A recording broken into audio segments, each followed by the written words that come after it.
Teacher sends black girl home without pants, regrets it after finding out her dad is the police chief.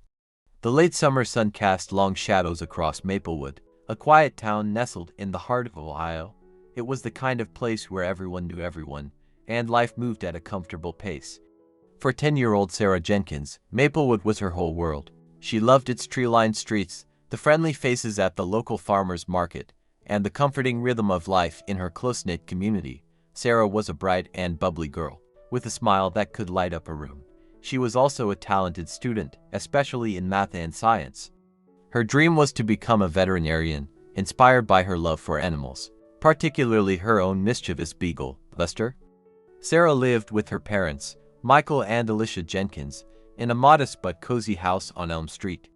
Michael was a hard-working construction worker, while Alicia dedicated her time to volunteering at the local library and tending to their vibrant flower garden. Sarah was excited for the start of the new school year. She couldn't wait to see her friends and learn new things. She was particularly looking forward to Mrs. Thompson's 5th grade class. Mrs. Thompson had a reputation for being strict but fair, and Sarah admired her passion for teaching. She hoped this year would be filled with new adventures and exciting discoveries. One of Sarah's closest friends was Emily Carter. Emily lived just down the street, and the two girls were inseparable. They spent their summers swimming in the town's public pool, riding their bikes through the park, and building elaborate forts in Emily's backyard. Emily was a bit more reserved than Sarah, but she had a kind heart and a dry sense of humor that Sarah adored. As the first day of school approached, Sarah and Emily made plans to walk together. They picked out their outfits, packed their new backpacks, and talked excitedly about what the year might hold. They imagined all the fun they would have in Mrs. Thompson's class and dreamed of all the things they would learn. They were ready for a fresh start, a new chapter in their young lives. Little did they know that this year would bring challenges they never could have imagined, testing their friendship and shaking the foundations of their peaceful little town. The first day of school dawned bright and clear. Sarah, buzzing with anticipation, met Emily at the corner of Elm Street. They exchanged excited smiles and set off towards Maplewood Elementary, their backpacks bouncing against their backs. The air was filled with the sounds of other children chattering, parents waving goodbye, and the distant rumble of the school bus. Maplewood Elementary was a 2-story brick building with a large playground and a welcoming atmosphere. Sarah and Emily found their classroom easily and took their seats near the window. Mrs. Thompson, a tall woman with a warm smile and a no-nonsense demeanor, greeted each student as they entered. The morning went by quickly, filled with introductions, classroom rules, and the excitement of seeing old friends. Sarah was particularly happy to be in Mrs. Thompson's class. She liked her organized teaching style and her enthusiasm for the subjects she taught. During recess, Sarah and Emily played on the swings and talked about their summer vacations. They were both thrilled to be back at school and looked forward to a fun-filled year. However, a subtle unease began to creep into the atmosphere as the afternoon approached. A new student, a boy named Billy Carter, no relation to Emily, joined the class. Billy was a quiet and somewhat sullen child. He kept to himself and didn't seem interested in making friends. He often glared at Sarah and Emily, making them feel uncomfortable. As the day drew to a close, Mrs. Thompson made an announcement about a school project. The students were to work in pairs and choose a topic related to American history. Sarah and Emily immediately decided to work together, their excitement returning. They discussed various ideas as they walked home, eager to start their research. But Billy's presence lingered in the back of Sarah's mind. She couldn't shake off the feeling that something was off about him. She noticed the way he looked at her and Emily, a look that seemed to hold a hint of hostility. She wondered what his story was and why he seemed so unhappy. Little did she know that Billy's arrival would mark the beginning of a series of events that would challenge their friendship and test the limits of their community's tolerance. A shadow had fallen on their sunny start, and the innocence of their first day was about to be shattered. The following weeks seemed to pass in a blur of homework, laughter, and the budding excitement of their history project. Sarah and Emily chose to research the Underground Railroad, fascinated by the stories of courage and resilience. They spent hours at the library, poring over books and taking notes. Their friendship deepened as they shared their dreams and fears, their bond strengthened by mutual respect and understanding. Billy, however, remained a distant figure. He rarely spoke in class and avoided interacting with the other students. His sullen demeanor and occasional glares towards Sarah and Emily created an undercurrent of unease. Sarah tried to ignore him, focusing on her studies and her friendship with Emily. But a nagging feeling told her that something was brewing, that Billy's presence was a harbinger of trouble.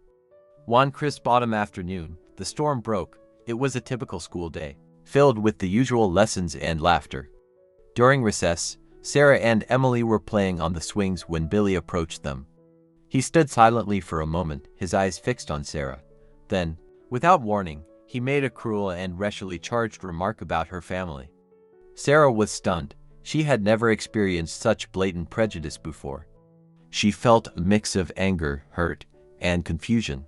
Before she could react, Emily stepped in, defending her friend and telling Billy to leave them alone. Billy sneered and walked away, muttering under his breath. The incident left Sarah shaken. She couldn't understand why Billy would say such hurtful things. She had never done anything to him, and she couldn't comprehend his hatred. She confided in Emily, who listened with empathy and offered words of comfort. They decided to tell Mrs. Thompson about what happened, hoping she could address the situation. Mrs. Thompson was deeply concerned by the incident. She spoke to Billy privately, but he denied making the remarks. Without any proof, there wasn't much she could do. She encouraged Sarah and Emily to stay away from Billy and assured them that she would keep a close eye on him. Despite Mrs. Thompson's reassurance, the incident cast a long shadow over Sarah's school days. She felt uncomfortable around Billy and couldn't shake off the feeling that she was being targeted. The innocence of her school experience had been tainted, replaced by a sense of vulnerability and fear. The happy start to the school year had taken a dark and unexpected turn. The tension at school escalated in the following weeks. Billy's animosity towards Sarah seemed to grow stronger, although he mostly kept his distance. He would often glare at her across the classroom or whisper derogatory remarks when she walked by.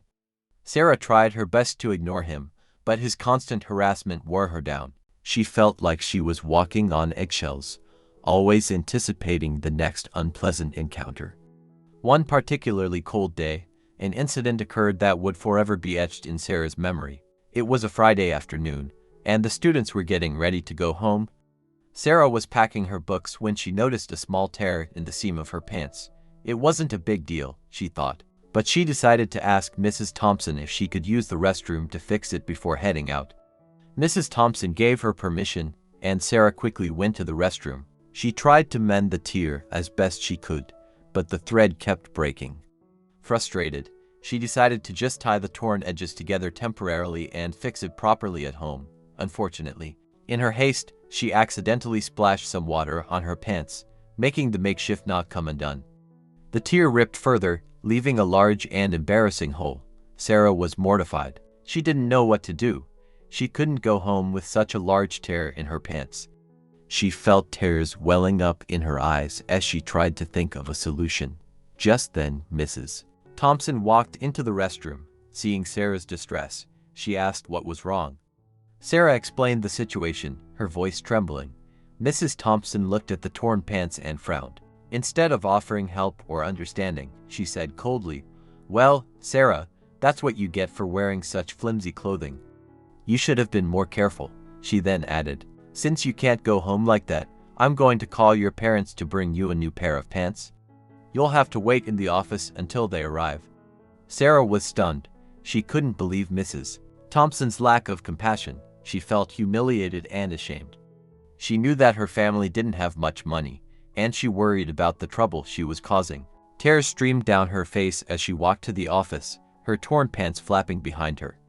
The incident was a cruel blow, not just because of the embarrassment, but because it came from a teacher she respected. It was another dark mark on what had started as a hopeful school year. Sarah sat alone in the school office, her heart heavy with shame and humiliation. She couldn't shake off the image of Mrs. Thompson's disapproving face and the snickers she'd heard from some of the other students as she walked by. The torn pants were a symbol of her vulnerability, a stark reminder of her place in the social hierarchy of Maplewood Elementary. She felt like an outsider, different from the other kids who seemed to have it all.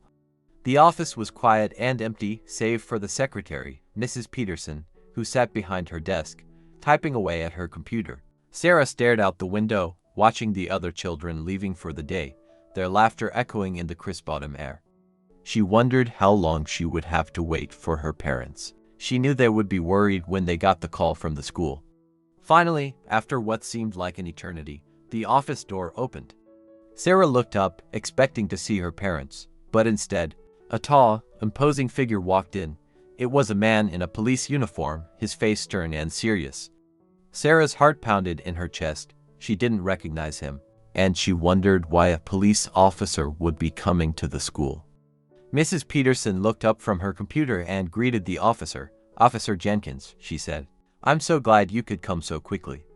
"Sarah is waiting for you." Sarah's eyes widened in disbelief. Officer Jenkins, that was her father's last name. Could it be? She stood up slowly, her legs trembling. The officer turned towards her, his expression softening slightly. He looked at her with a mixture of concern and confusion. "Sarah?" he asked gently. Sarah nodded. Unable to speak, tears welled up in her eyes again. The officer's face changed. His stern demeanor melted away, replaced by a look of shock and disbelief. "Sarah," he said, his voice barely a whisper. "What happened? Why are you dressed like this?" Sarah couldn't hold back the tears any longer. She burst into tears, explaining the incident with the torn pants and Mrs. Thompson's reaction. She told him about the embarrassment and the humiliation she felt. Officer Jenkins listened intently, his face growing darker with each word. When Sarah finished her story, he was silent for a moment. Then, he took a deep breath and said, "Sarah, I'm so sorry this happened to you. No one deserves to be treated like that." He looked at Mrs. Peterson and said, "I'll take her home now." He then turned back to Sarah and put his arm around her shoulder. "Let's go, sweetheart," he said. "We'll get you some new pants." As they walked out of the school office, Sarah couldn't help but feel a sense of relief. Her father, the police chief, had come to her rescue. The revelation of his identity was a turning point, a shift in the power dynamics of her world. The incident with the pants, as humiliating as it was, had inadvertently revealed a truth that would change everything. The ride home was quiet.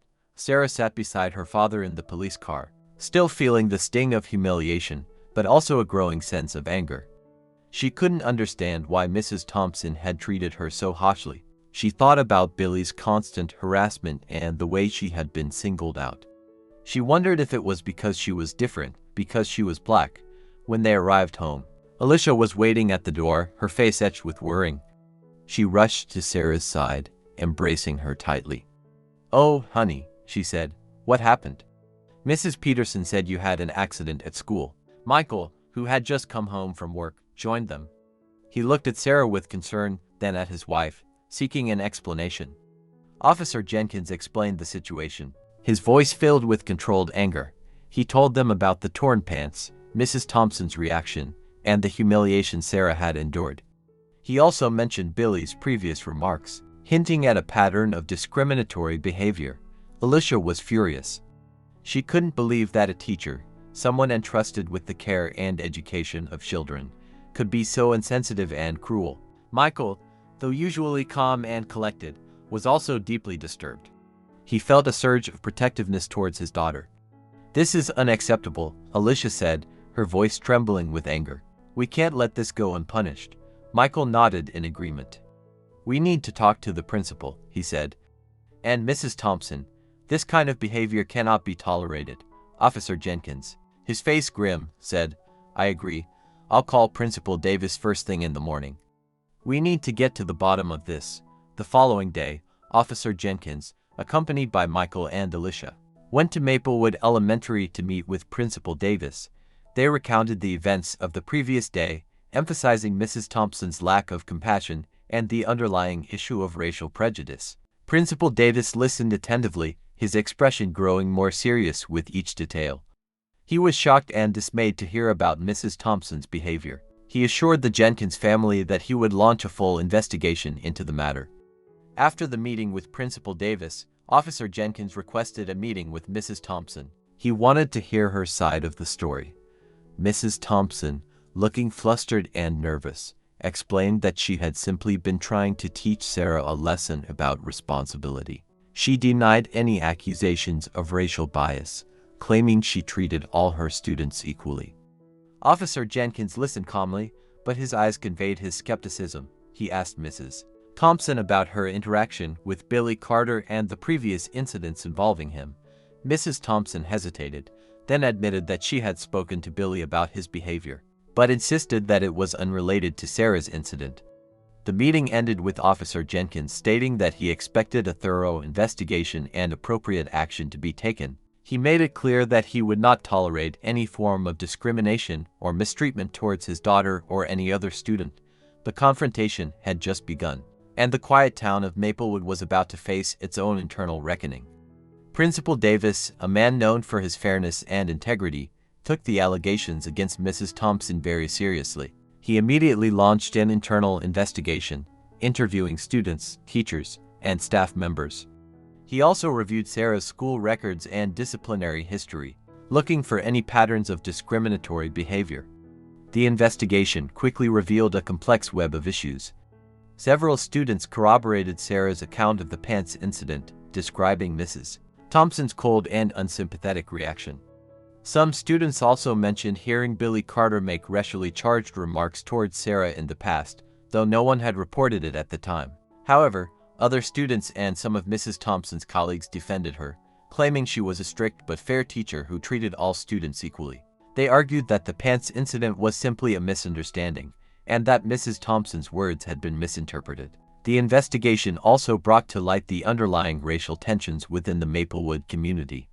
While outwardly a peaceful and harmonious town, Maplewood, like many American towns, harbored subtle prejudices and unspoken biases. The incident involving Sarah and Mrs. Thompson became a lightning rod for these underlying tensions, dividing the community along racial lines. News of the incident spread quickly throughout Maplewood. Local newspapers and online forums picked up the story, and it soon became the talk of the town. Residents took sides, some supporting Sarah and her family, while others defended Mrs. Thompson. The once quiet town was now buzzing with heated debates and passionate arguments. Sarah and her family found themselves at the center of this storm. They received both messages of support and hateful threats. Some people praised them for standing up against injustice, while others accused them of trying to ruin Mrs. Thompson's career. The division in the community also affected Sarah's life at school. While her close friends, like Emily, stood by her, struggling to navigate the complex social dynamics of her school. Principal Davis, faced with mounting pressure from both sides, struggled to find a fair and just resolution. He knew that whatever decision he made, it would likely anger a significant portion of the community. He felt the weight of responsibility on his shoulders, knowing that the future of Maplewood Elementary, and perhaps even the town itself, depended on how he handled this delicate situation. As the investigation continued, the atmosphere in Maplewood grew increasingly tense. The community was fractured, divided by differing opinions and deeply held beliefs. Sarah, caught in the middle of this turmoil, felt the weight of the world on her young shoulders. She missed the carefree days of her childhood, the simple joy of playing with friends and going to school without fear. The incident with Mrs. Thompson had shattered her sense of security, leaving her feeling vulnerable and exposed. One evening, Sarah sat alone in her room, staring out the window at the darkening sky. She thought about everything that had happened, the humiliation, the anger, the confusion. She wondered if things would ever go back to normal, if she would ever feel safe and happy again. Suddenly, a memory flashed through her mind. It was a memory of her grandfather, a kind and gentle man who had passed away a few years earlier. She remembered him telling her stories about his own experiences with prejudice and discrimination. He had taught her the importance of standing up for what is right, even when it's difficult. He had also taught her the power of forgiveness and compassion. Inspired by her grandfather's words, Sarah decided to take action. She realized that dwelling on the anger and resentment would only perpetuate the cycle of negativity. She wanted to find a way to bridge the divide in her community, to heal the wounds that had been inflicted. The next day, Sarah approached Principal Davis with an idea. She suggested organizing a community forum where people could come together to discuss the issues raised by the incident. She envisioned a safe space where people could share their perspectives, listen to each other, and find common ground. Principal Davis was impressed by Sarah's maturity and her willingness to take initiative. He agreed to support her idea and helped her organize the community forum. Word of the forum spread quickly throughout Maplewood, and people from all walks of life expressed their interest in participating. The night of the forum arrived, and the Maplewood Elementary auditorium was filled to capacity. Sarah, standing at the podium, felt a mix of nervousness and determination. She looked out at the crowd, seeing faces filled with both hope and skepticism. She took a deep breath and began to speak, her voice clear and strong. She shared her own experience, the pain and humiliation she had felt. She also spoke about her grandfather's teachings, the importance of empathy and understanding. She urged the community to come together, to listen to each other, and to find a way to move forward. Her words resonated with the audience. People began to share their own stories, their own experiences with prejudice and discrimination. For the first time, people were truly listening to each other, hearing perspectives they had never considered before. The atmosphere in the auditorium shifted from one of tension and animosity to one of hope and understanding. The turning point had arrived, and the healing process had begun. The community forum marked a turning point in Maplewood. It wasn't a magic solution that instantly erased all the divisions and prejudices, but it was a crucial first step towards healing and reconciliation. The open dialogue allowed people to express their feelings, to confront their biases, and to begin to understand perspectives different from their own. In the weeks following the forum, Principal Davis continued his investigation into the incident involving Sarah and Mrs. Thompson. He carefully considered all the evidence and testimony gathered, weighing the different accounts and perspectives. He also took into account the broader context of the community's racial tensions, recognizing the need for a resolution that would not only address the specific incident but also contribute to long-term healing. Ultimately, Principal Davis decided to suspend Mrs. Thompson for a week without pay. While some in the community felt this punishment was too lenient, others believed it was too harsh.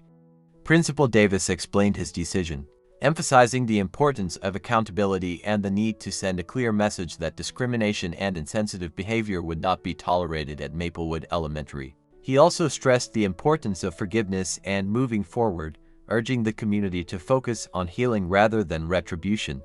Mrs. Thompson, during her suspension, reflected on her actions and the impact they had on Sarah and the community. She realized that even if she hadn't intended to cause harm, her words and actions had indeed been hurtful and inappropriate. She reached out to Sarah and her family, offering a sincere apology. Sarah, inspired by her grandfather's teachings, accepted Mrs. Thompson's apology, recognizing the importance of forgiveness in the process of healing.